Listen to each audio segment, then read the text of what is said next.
بسم الله الرحمن الرحيم. ياسين والقرآن الحكيم إنك لمن المرسلين على صراط مستقيم تنزيل العزيز الرحيم لتنذر قوما ما أنذر آباؤهم فهم غافلون لقد حق القول على أكثرهم فهم لا يؤمنون إنا جعلنا في أعناقهم أغلالا فهي إلى الأذقان فهم مقمحون وجعلنا من بين أيديهم سدا ومن خلفهم سدا فأغشيناهم فهم لا يبصرون وسواء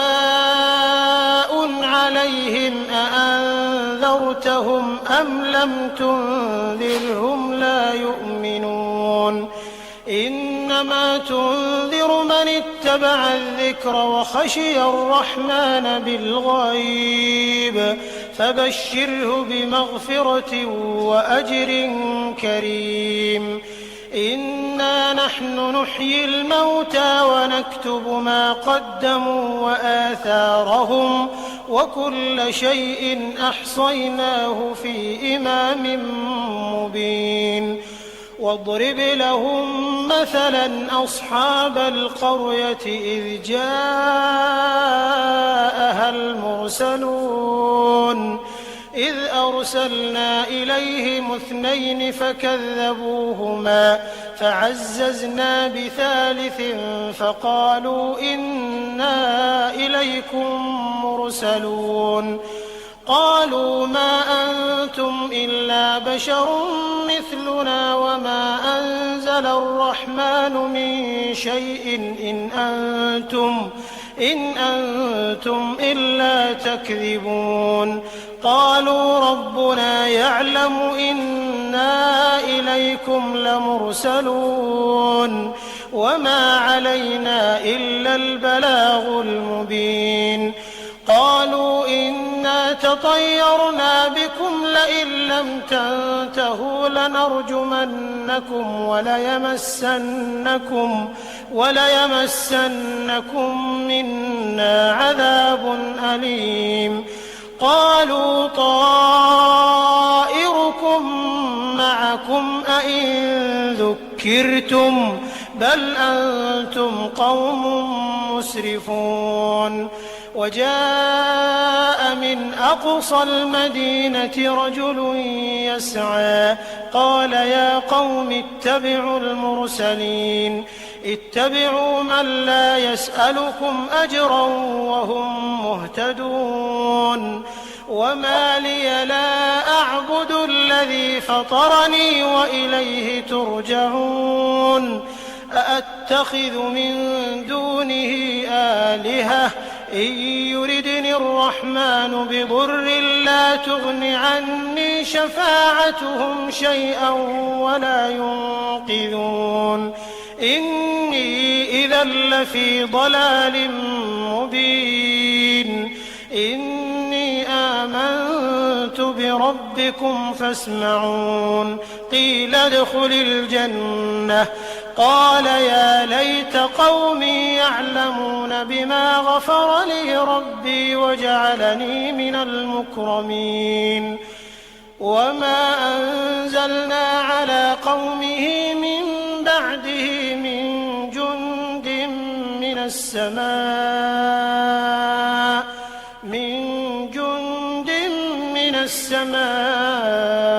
وما كنا منزلين إن كانت إلا صيحة واحدة فإذا هم خامدون يا حسرة على العباد ما يأتيهم من رسول إلا كانوا به يستهزئون ألم يروا كم أهلكنا قبلهم من القرون أنهم إليهم لا يرجعون يعملون وإن كل لما جميع لدينا محضرون وآية لهم الأرض الميتة أحييناها وأخرجنا منها حبا فمنه يأكلون وجعلنا فيها جنات من نخيل وأعناب وفجرنا فيها من العيون ليأكلوا من ثمره وما عملته أيديهم أفلا يشكرون سبحان الذي خلق الأزواج كلها مما تنبت الأرض ومن أنفسهم ومما لا يعلمون وآية لهم الليل نسلخ منه النهار فإذا هم مظلمون والشمس تجري لمستقر لها ذلك تقدير العزيز العليم والقمر قدرناه منازل حتى عاد كالعرجون القديم لا الشمس ينبغي لها أن تدرك القمر ولا الليل سابق النهار وكل في فلك يسبحون وآية لهم أنا حملنا ذريتهم في الفلك المشحون وخلقنا لهم من مثله ما يركبون وإن نشأ نغرقهم فلا صريخ لهم ولا هم ينقذون إلا رحمة منا ومتاعا إلى حين وإذا قيل لهم اتقوا ما بين أيديكم وما خلفكم لعلكم ترحمون وما تأتيهم من آية من آيات ربهم إلا كانوا عنها معرضين وإذا قيل لهم أنفقوا مما رزقكم الله قال الذين كفروا للذين آمنوا أنطعم من لو يشاء الله أطعمه إن أنتم إلا في ضلال مبين ويقولون متى هذا الوعد إن كنتم صادقين ما ينظرون إلا صيحة واحدة تأخذهم وهم يخصمون فلا يستطيعون توصية ولا إلى أهلهم يرجعون ونفخ في الصور فإذا هم من الأجداث إلى ربهم ينسلون قالوا يا ويلنا من بعثنا من مرقدنا هذا ما وعد الرحمن وصدق المرسلون إن كانت إلا صيحة واحدة فإذا هم جميع لدينا محضرون فاليوم لا تظلم نفس شيئا ولا تجزون إلا ما كنتم تعملون إن أصحاب الجنة اليوم في شغل فاكهون هم وأزواجهم في ظلال على الأرائك متكئون لهم فيها فاكهة ولهم ما يدعون سلام قولا من رب رحيم وامتازوا اليوم أيها المجرمون ألم أعهد إليكم يا بني آدم ألا تعبدوا الشيطان إنه لكم عدو مبين وأن اعبدوني هذا صراط مستقيم ولقد أضل منكم جبلا كثيرا أفلم تكونوا تعقلون هذه جهنم التي كنتم توعدون اصلوها اليوم بما كنتم تكفرون اليوم نختم على أفواههم وتكلمنا أيديهم وتشهد أرجلهم بما كانوا يكسبون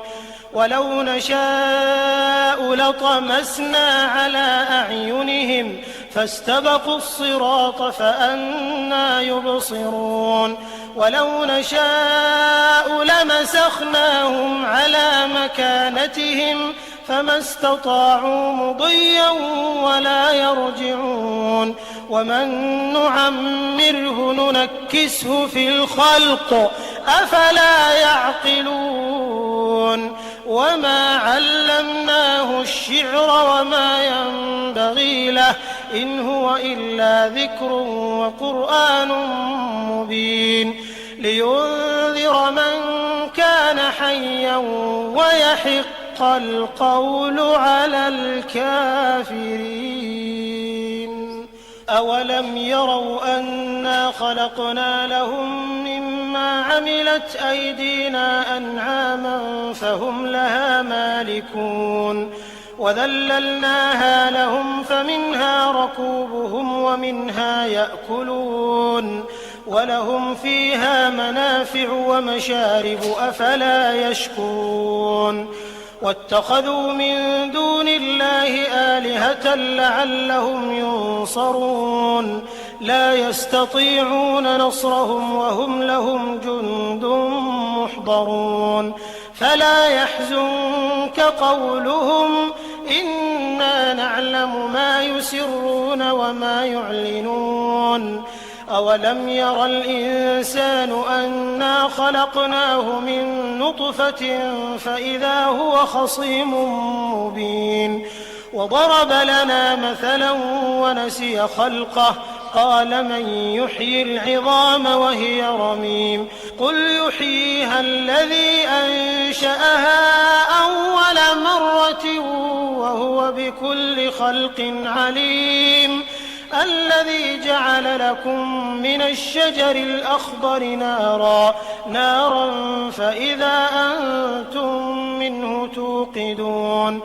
أوليس الذي خلق السماوات والأرض بقادر على أن يخلق مثلهم بلى وهو الخلاق العليم إنما أمره إذا أراد شيئا أن يقول له كن فيكون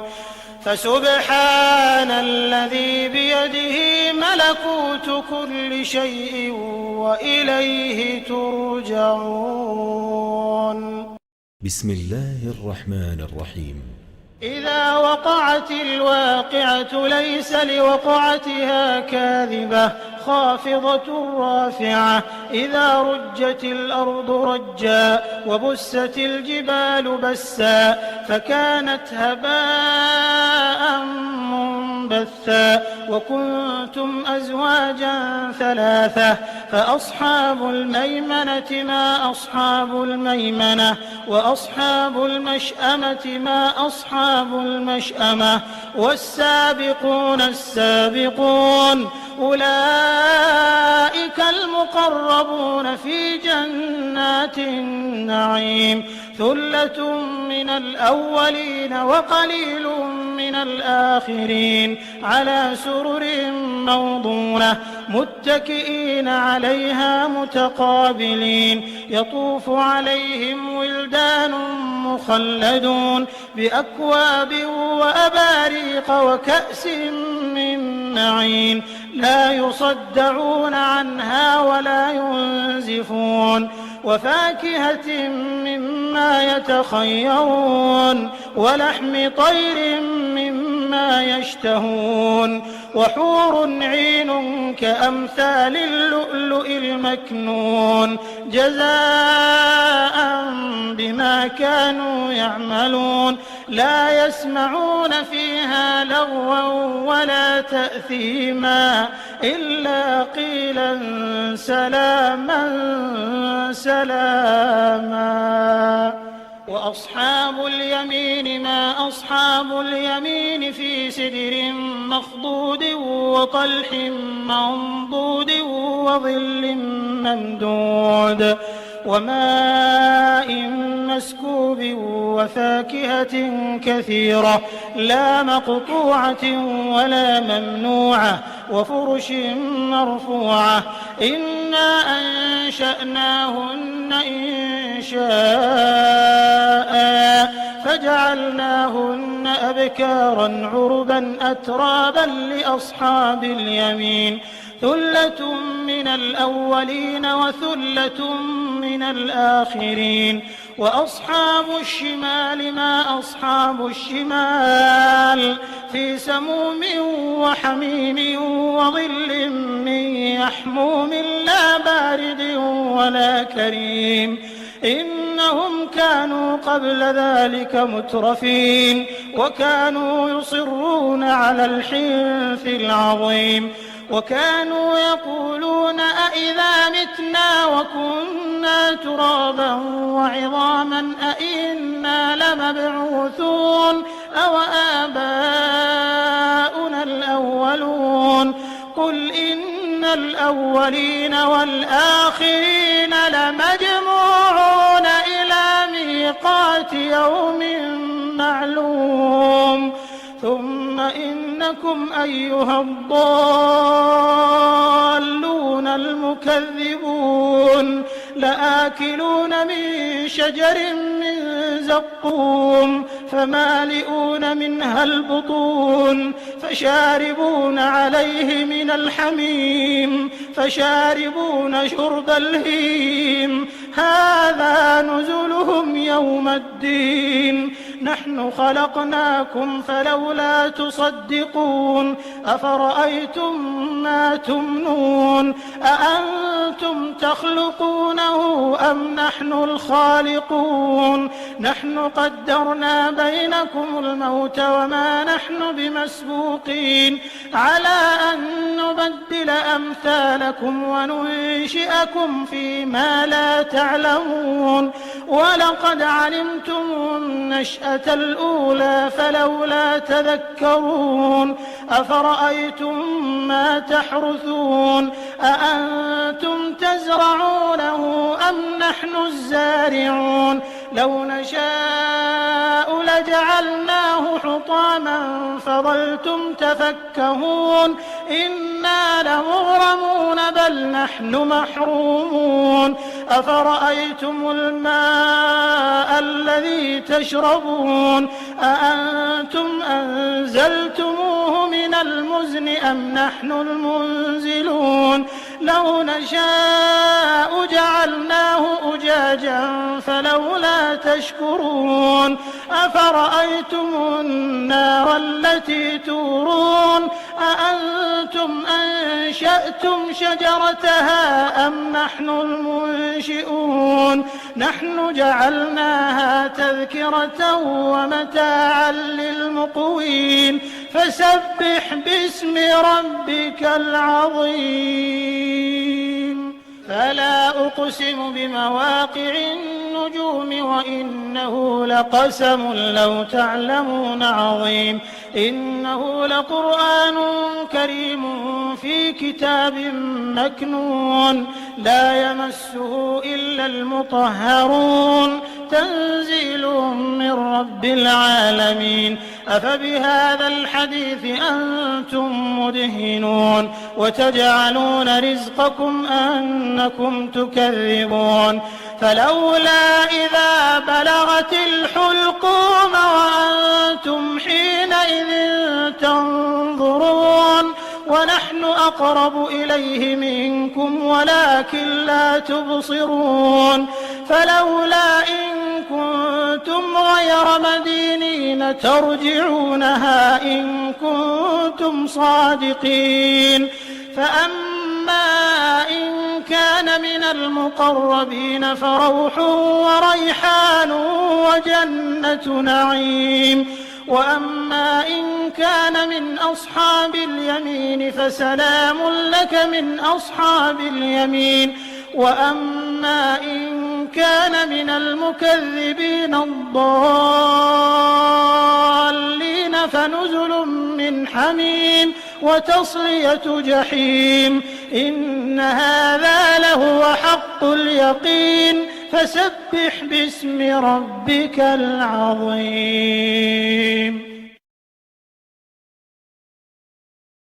بسم الله الرحمن الرحيم. الرحمن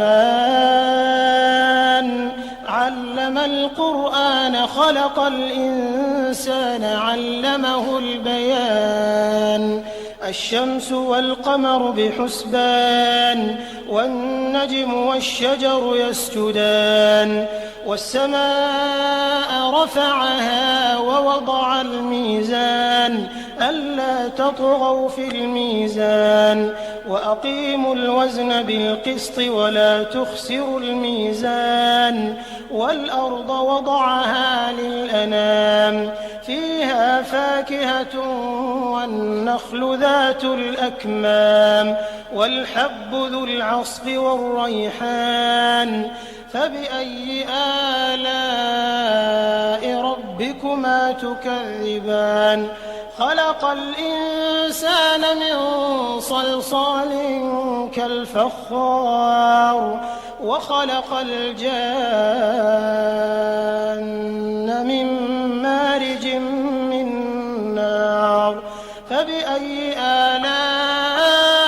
ربكما تكذبان رب المشرقين ورب المغربين فبأي آلاء ربكما تكذبان مرج البحرين يلتقيان بينهما برزخ لا يبغيان فبأي آلاء ربكما تكذبان يخرج منهما اللؤلؤ والمرجان فبأي آلاء ربكما تكذبان وله الجوار المنشآت في البحر كالأعلام فبأي آلاء ربكما تكذبان كل من عليها فان ويبقى وجه ربك ذو الجلال والإكرام فبأي آلاء ربكما تكذبان يسأله من في السماوات والأرض كل يوم هو في شأن فبأي آلاء ربكما تكذبان سنفرغ لكم أيها الثقلان فبأي آلاء ربكما تكذبان يا معشر الجن والإنس إن استطعتم أن تنفذوا من أقطار السماوات والأرض فانفذوا لا تنفذون إلا بسلطان فبأي آلاء ربكما تكذبان يرسل عليكما شواظ من نار ونحاس فلا تنتصران فبأي آلاء ربكما تكذبان فإذا انشقت السماء فكانت وردة كالدهان فبأي آلاء ربكما تكذبان فيومئذ لا يسأل عن ذنبه إنس ولا جان فبأي آلاء ربكما تكذبان يعرف المجرمون بسيماهم فيؤخذ بالنواصي والأقدام فبأي آلاء ربكما تكذبان هذه جهنم التي يكذب بها المجرمون يطوفون بينها وبين حميم آن فبأي آلاء ربكما تكذبان ولمن خاف مقام ربه جنتان فبأي آلاء ربكما تكذبان ذواتا أفنان فبأي آلاء ربكما تكذبان فيهما عينان تجريان فبأي آلاء ربكما تكذبان فيهما من كل فاكهة زوجان فبأي آلاء ربكما تكذبان متكئين على فرش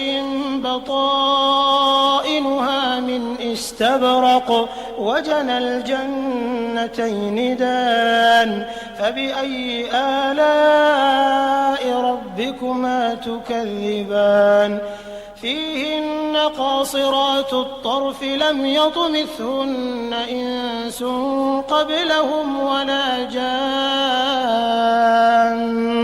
فبأي آلاء ربكما تكذبان كأنهن الياقوت والمرجان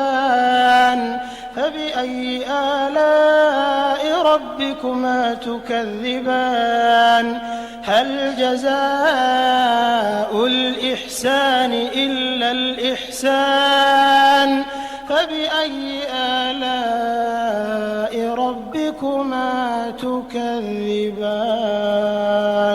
ومن دونهما جنتان فبأي آلاء ربكما تكذبان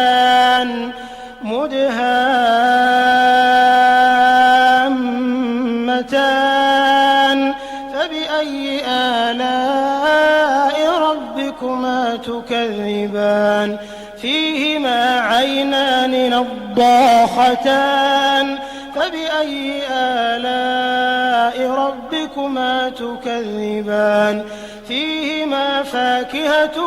ونخل ورمان فبأي آلاء ربكما تكذبان فيهن خيرات حسان فبأي آلاء ربكما تكذبان حور مقصورات في الخيام فبأي آلاء ربكما تكذبان لم يطمثهن إنس قبلهم ولا جان فبأي آلاء ربكما تكذبان متكئين على رفرف خضر وعبقري حسان فبأي آلاء ربكما تكذبان تبارك اسم ربك ذي الجلال والإكرام بسم الله الرحمن الرحيم تبارك الذي بيده الملك وهو على كل شيء قدير الذي خلق الموت والحياة ليبلوكم أيكم أحسن عملا وهو العزيز الغفور الذي خلق 7 سماوات طباقا ما ترى في خلق الرحمن من تفاوت فارجع البصر هل ترى من فطور ثم ارجع البصر كرتين ينقلب إليك البصر خاسئا وهو حسير ولقد زينا السماء الدنيا بمصابيح وجعلناها رجوما للشياطين وأعتدنا لهم عذاب السعير وللذين كفروا بربهم عذاب جهنم وبئس المصير إذا ألقوا فيها سمعوا لها شهيقا وهي تفور تكاد تميز من الغيظ كلما ألقي فيها فوج سألهم خزنتها ألم يأتكم نذير قالوا بلى قد جاءنا نذير فكذبنا وقلنا ما نزل الله من شيء إن أنتم إلا في ضلال كبير وقالوا لو كنا نسمع أو نعقل ما كنا في أصحاب السعير فاعترفوا بذنبهم فسحقا لأصحاب السعير إن الذين يخشون ربهم بالغيب لهم مغفرة وأجر كبير وأسروا قولكم أو اجهروا به إنه عليم بذات الصدور ألا يعلم من خلق وهو اللطيف الخبير هو الذي جعل لكم الأرض ذلولا فامشوا في مناكبها وكلوا من رزقه وإليه النشور أأمنتم من في السماء أن يخسف بكم الأرض فإذا هي تمور أم أمنتم من في السماء أن يرسل عليكم حاصبا فستعلمون كيف نذير ولقد كذب الذين من قبلهم فكيف كان نكير أولم يروا إلى الطير فوقهم صافات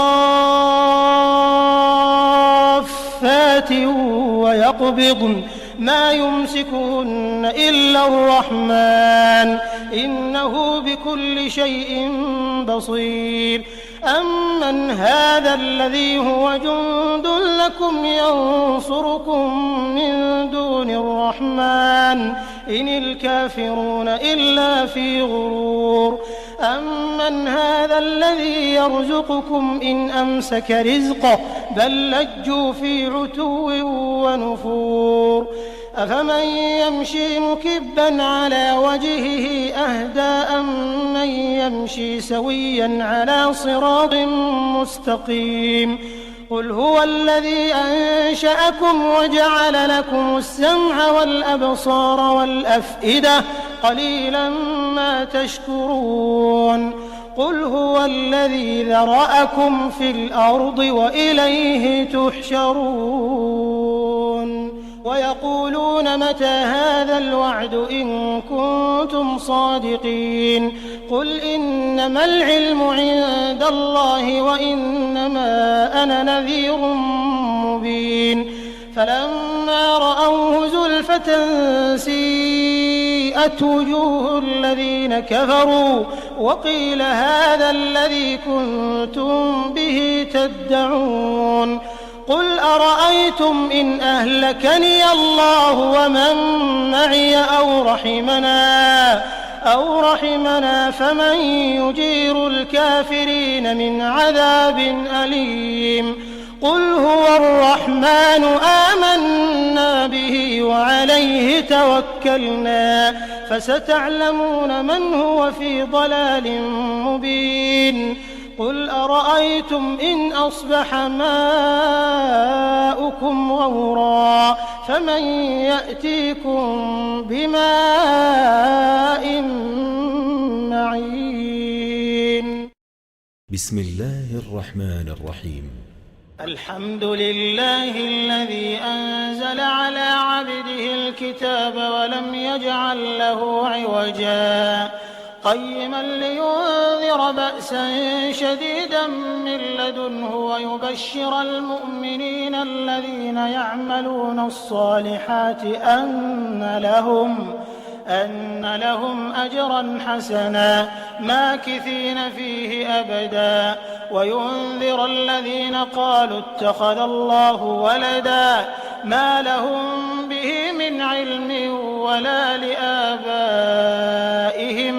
كبرت كلمة تخرج من أفواههم إن يقولون إلا كذبا فلعلك باخع نفسك على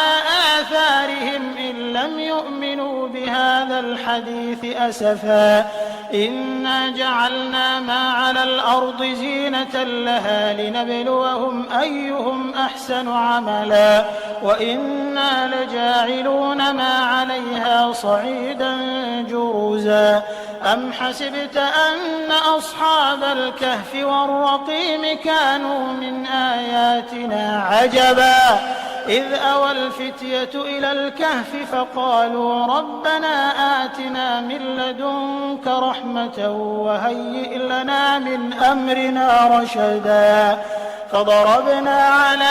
آذانهم في الكهف سنين عددا ثم بعثناهم لنعلم أي الحزبين أحصى لما لبثوا أمدا نحن نقص عليك نبأهم بالحق إنهم فتية آمنوا بربهم وزدناهم هدى وربطنا على قلوبهم إذ قاموا فقالوا ربنا رب السماوات والأرض لن ندعو من دونه إلها لقد قلنا إذا شططا هؤلاء قومنا اتخذوا من دونه آلهة لولا يأتون عليهم بسلطان بين فمن أظلم ممن افترى على الله كذبا وإذ اعتزلتموهم وما يعبدون إلا الله فأووا إلى الكهف ينشر لكم ربكم من رحمته ويهيئ لكم من أمركم مرفقا وترى الشمس إذا طلعت تزاور عن كهفهم ذات اليمين وإذا غربت تقرضهم ذات الشمال وهم في فجوة منه ذلك من آيات الله من يهد الله فهو المهتد ومن يضلل فلن تجد له وليا مرشدا وتحسبهم أيقاظا وهم رقود ونقلبهم ذات اليمين وذات الشمال وكلبهم باسط ذراعيه بالوصيد لو اطلعت عليهم لوليت منهم فرارا ولملئت منهم رعبا وكذلك بعثناهم ليتساءلوا بينهم قال قائل منهم كم لبثتم قالوا لبثنا يوما أو بعض يوم قالوا ربكم أعلم بما لبثتم فبعثوا أحدكم بورقكم هذه إلى المدينة فلينظر أيها أزكى طعاما فليأتكم برزق منه وليتلطف ولا يشعرن بكم أحدا إنهم إن يظهروا عليكم يرجموكم أو يعيدوكم في ملتهم ولن تفلحوا إذا أبدا وكذلك أعثرنا عليهم ليعلموا أن وعد الله حق وأن الساعة لا ريب فيها إذ يتنازعون بينهم أمرهم فقالوا ابنوا عليهم بنيانا ربهم أعلم بهم قال الذين غلبوا على أمرهم لنتخذن عليهم مسجدا سيقولون ثلاثة رابعهم كلبهم ويقولون خمسة سادسهم كلبهم رجما بالغيب ويقولون سبعة وثامنهم كلبهم قل ربي أعلم بعدتهم ما يعلمهم إلا قليل فلا تمار فيهم إلا مراء ظاهرا ولا تستفت فيهم منهم أحدا ولا تقولن لشيء إني فاعل ذلك غدا إلا أن يشاء الله واذكر ربك إذا نسيت وقل عسى أن يهديني ربي لأقرب من هذا رشدا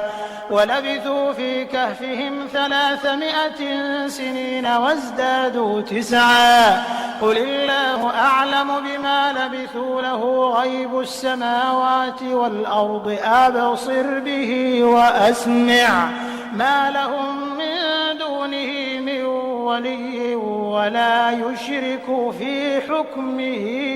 أحدا واتل ما أوحي إليك من كتاب ربك لا مبدل لكلماته ولن تجد من دونه ملتحدا واصبر نفسك مع الذين يدعون ربهم بالغداة والعشي يريدون وجهه ولا تعد عيناك عنهم تريد زينة الحياة الدنيا ولا تطع من أغفلنا قلبه عن ذكرنا واتبع هواه وكان أمره فرطا وقل الحق من ربكم فمن شاء فليؤمن ومن شاء فليكفر إنا أعتدنا للظالمين نارا أحاط بهم سرادقها وإن يستغيثوا يغاثوا بماء كالمهل يشوي الوجوه بئس الشراب وساءت مرتفقا إن الذين آمنوا وعملوا الصالحات إنا لا نضيع أجر من أحسن عملا أولئك لهم جنات عدن تجري من تحتهم الأنهار يحلون فيها من أساور من ذهب ويلبسون ثيابا خضرا من سندس واستبرق متكئين فيها على الأرائك نعم الثواب وحسنت مرتفقا واضرب لهم مثل الرجلين جعلنا لأحدهما جنتين من أعناب وحففناهما بنخل وجعلنا بينهما زرعا كلتا الجنتين آتت أكلها ولم تظلم منه شيئا وفجرنا خلالهما نهرا وكان له ثمر فقال لصاحبه وهو يحاوره أنا أكثر منك مالا وأعز نفرا ودخل جنته وهو ظالم لنفسه قال ما أظن أن تبيد هذه أبدا وما أظن الساعة قائمة ولئن رددت إلى ربي لأجدن خيرا منها منقلبا قال له صاحبه وهو يحاوره أكفرت بالذي خلقك من تراب ثم من نطفة ثم سواك رجلا لكن هو الله ربي ولا أشرك بربي أحدا ولولا إذ دخلت جنتك قلت ما شاء الله لا قوة إلا بالله إن ترني أنا أقل منك مالا وولدا فعسى ربي أن يؤتيني خيرا من جنتك ويرسل عليها حسبانا من السماء فتصبح صعيدا زلقا أو يصبح ماؤها غورا فلا تستطيع له طلبا وأحيط بثمره فأصبح يقلب كفيه على ما أنفق فيها وهي خاوية على عروشها ويقول يا ليتني لم أشرك بربي أحدا ولم تكن له فئة ينصرونه من دون الله وما كان منتصرا هنالك الولاية لله الحق هو خير ثوابا وخير عقبا واضرب لهم مثل الحياة الدنيا كماء إن أنزلناه من السماء فاختلط به نبات الأرض فأصبح هشيما تذروه الرياح وكان الله على كل شيء مقتدرا المال والبنون زينة الحياة الدنيا والباقيات الصالحات خير عند ربك ثوابا وخير أملا ويوم نسير الجبال وترى الأرض بارزة وحشرناهم فلم نغادر منهم أحدا وعرضوا على ربك صفا لقد جئتمونا كما خلقناكم أول مرة بل زعمتم أن لن نجعل لكم موعدا ووضع الكتاب فترى المجرمين مشفقين مما فيه ويقولون يا ويلتنا ما لهذا الكتاب لا يغادر صغيرة ولا كبيرة إلا أحصاها ووجدوا ما عملوا حاضرا ولا يظلم ربك أحدا وإذ قلنا للملائكة اسجدوا لآدم فسجدوا إلا إبليس كان من الجن ففسق عن أمر ربه أفتتخذونه وذريته أولياء من دوني وهم لكم عدو بئس للظالمين بدلا ما أشهدتهم خلق السماوات والأرض ولا خلق أنفسهم وما كنت متخذ المضلين عضدا ويوم يقول نادوا شركائي الذين زعمتم فدعوهم فلم يستجيبوا لهم وجعلنا بينهم موبقا ورأى المجرمون النار فظنوا أنهم مواقعوها ولم يجدوا عنها مصرفا ولقد صرفنا في هذا القرآن للناس من كل مثل وكان الإنسان أكثر شيء جدلا وما منع الناس أن يؤمنوا إذ جاءهم الهدى ويستغفروا ربهم إلا أن تأتيهم سنة الأولين أو يأتيهم العذاب قبلا وما نرسل المرسلين إلا مبشرين ومنذرين ويجادل الذين كفروا بالباطل ليدحضوا به الحق واتخذوا آياتي وما أنذروا هزوا ومن أظلم ممن ذكر بآيات ربه فأعرض عنها ونسي ما قدمت يداه إنا جعلنا على قلوبهم أكنة أن يفقهوه وفي آذانهم وقرا وإن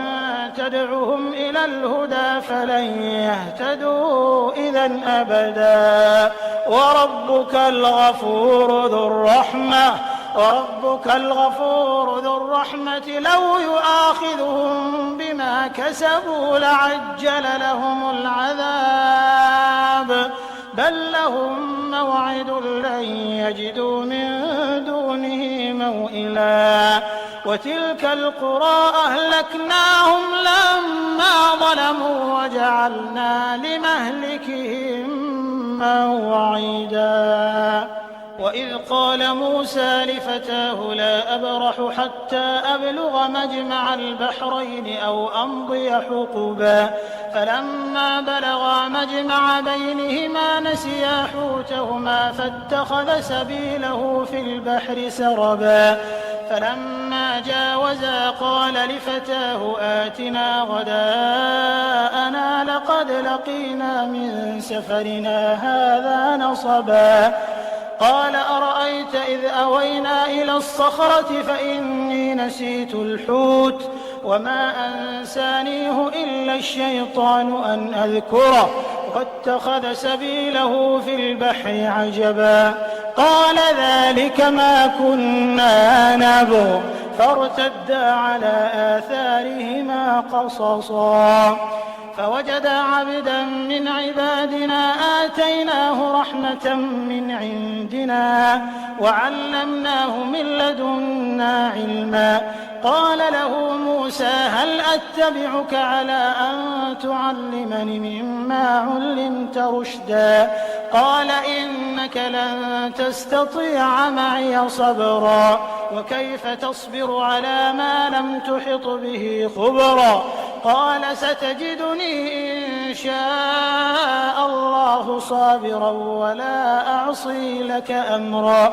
قال فإن اتبعتني فلا تسألني عن شيء حتى أحدث لك منه ذكرا فانطلقا حتى إذا ركبا في السفينة خرقها قال أخرقتها لتغرق أهلها لقد جئت شيئا إمرا قال ألم أقل إنك لن تستطيع معي صبرا قال لا تؤاخذني بما نسيت ولا ترهقني من أمري عسرا فانطلقا حتى إذا لقيا غلاما فقتله قال أقتلت نفسا زكية بغير نفس لقد جئت شيئا نكرا قال ألم أقل لك إنك لن تستطيع معي صبرا قال إن سألتك عن شيء بعدها فلا تصاحبني قد بلغت من لدني عذرا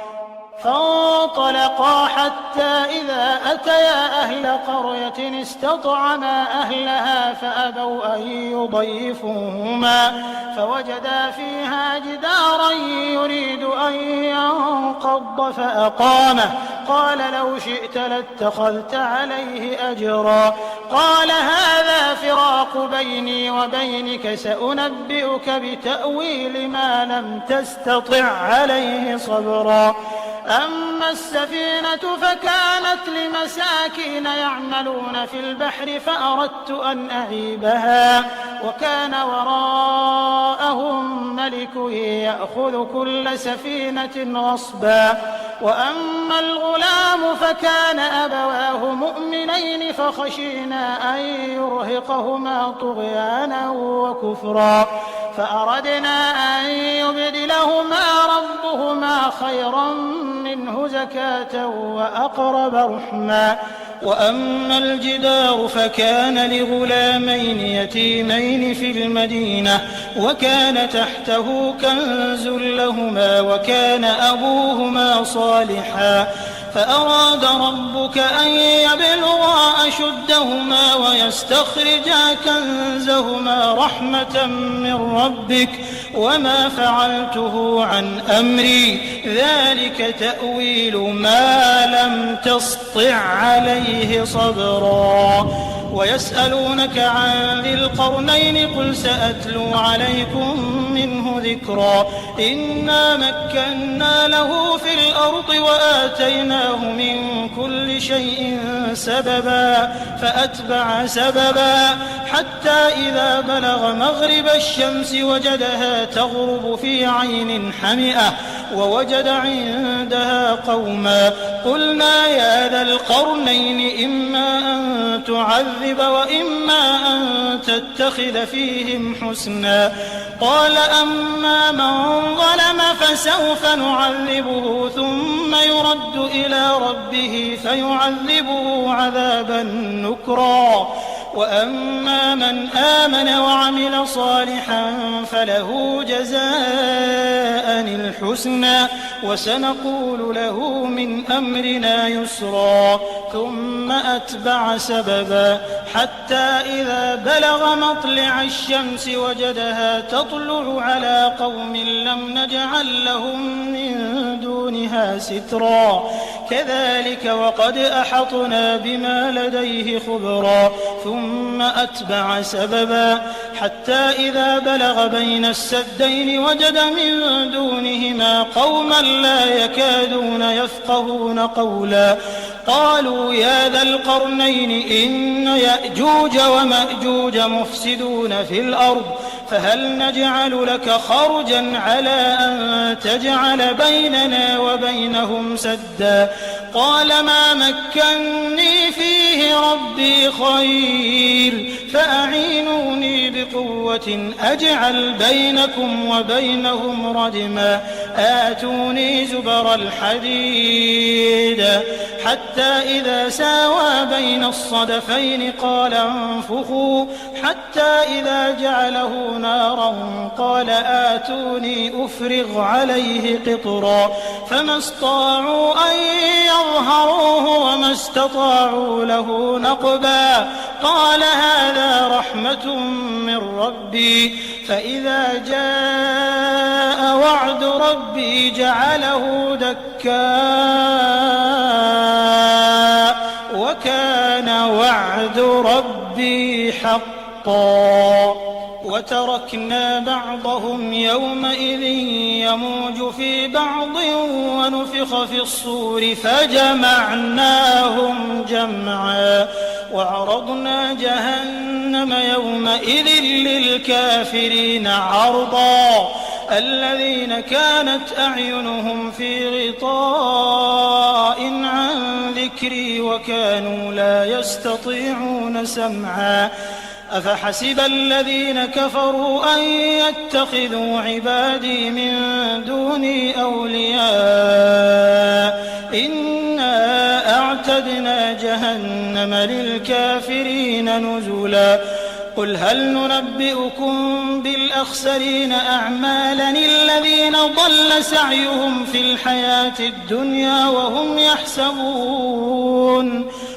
يحسبون أنهم يحسنون صنعا أولئك الذين كفروا بآيات ربهم ولقائه فحبطت أعمالهم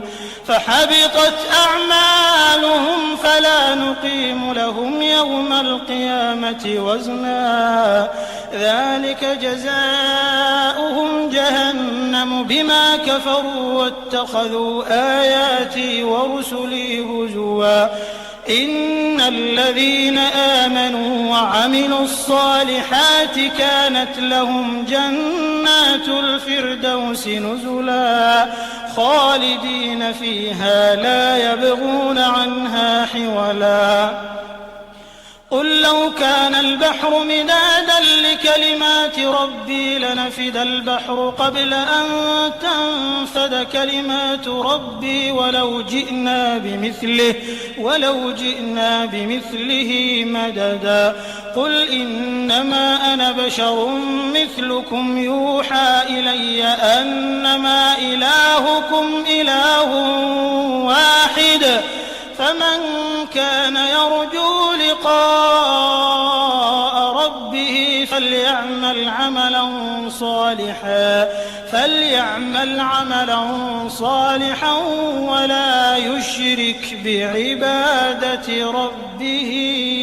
أحدا.